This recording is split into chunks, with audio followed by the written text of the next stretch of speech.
So the Dustborn developers over at Red Thread Games have made an official statement addressing gamers. Let's take a look at what they got to say. In this tweet, with the responses logged, they say, a message from Red Thread to our community. Since we first announced Dustborn, we've read your comments and listened to your feedback, hopes, and wishes for the game.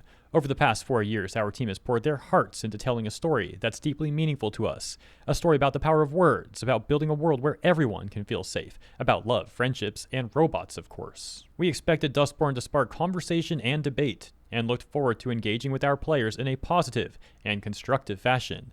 Unfortunately, that conversation has been drowned out by a tidal wave of hate and abuse. We welcome thoughtful feedback and respectful criticism. We embrace discussion and debate, but we have zero tolerance for hate speech, harassment, and threats of any kind. Those who engage in such behavior will be removed from our community. To everyone else, thank you for coming on this journey with us. Your support means everything, and your constructive feedback continues to push us to learn and evolve. Together, let's continue building a world where everyone can feel valued and empowered to share their stories. Red Thread Games. Okay, so first of all, I'm actually really confused here. So apparently they're not even addressing gamers at large. They're only addressing their community.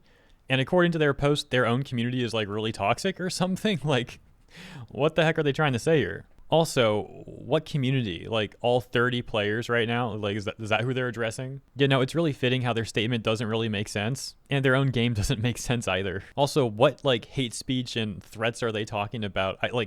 Maybe I just haven't seen it, but from all I've seen, people are simply criticizing the game for being pretty terrible. And also for claiming to be like punk, but receiving government funding. On top of that, the characters that they claim to be punk are not punk in any way, shape, or form, and neither is the music, for that matter. Like, there's nothing punk about this game at all. Like I said before about Dustborn, as someone who used to be a crust punk, and is still punk to a lesser extent, it's really gross how many posers are out there these days. Dustborn being a perfect example. Let's check out some of the responses that they're getting. This one reads, you don't get to play victim when your game literally starts with a racist song and your characters fight by canceling, triggering, and gaslighting.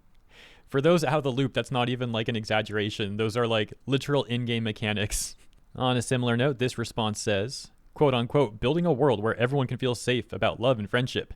It's funny when you have the main character manipulating one of her friends, and if they don't do what she says, she'll cancel them. Talk about love and friendship there. Yeah, so this goes back to what I said like 60 seconds ago. Nothing about this game or their official statement makes sense. This has got to be one of the weirdest game studios I've seen. We'll check out one more response here, and then I want to see what you guys think about all this stuff. So this one reads, the game that literally paints bullying and canceling as good things versus the dev learning no one wants to entertain that as an actual discussion. Like, what? Are you serious? You're upset about what your own main character does now? All right, so that's a very bizarre situation. Let me know what you guys think about all this stuff in the comments. Another Dustborn video, man. Didn't think we'd get another one, but hey, more free entertainment, I guess. See you guys in the comments. If you enjoyed my coverage, consider liking and or subscribing, and I'll also see you in the next one. Have a great day.